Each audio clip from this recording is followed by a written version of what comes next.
नमस्कार. आज आपण खोबऱ्याची बर्फी बनवतोय. त्यासाठी पॅनमध्ये चमच्यावर तूप पसरवून घेतलं. त्यामध्ये 3 कप खोबऱ्याचा किस घातला. त्याला 2 मिनिटं मंद गॅसवर परतून घेऊ.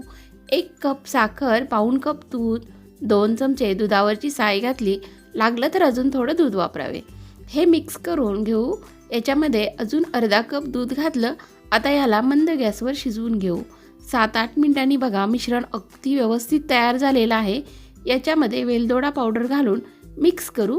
मिश्रण अगदी सॉफ्ट तयार झालं. बर्फी सेट करण्यासाठी एका ताटाला तूप लावलं. याच्यामध्ये खोबऱ्याचं सर्व मिश्रण काढू.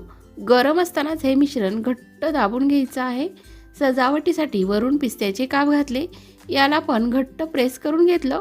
मिश्रण हलकं गरम असतानाच बर्फीला कट मार्क्स लावायचे आहेत आणि हे संपूर्ण थंड करून नंतर काढून घ्यायचे. तर ही बर्फी बघा अगदी छान तयार झाली. Like, share and subscribe.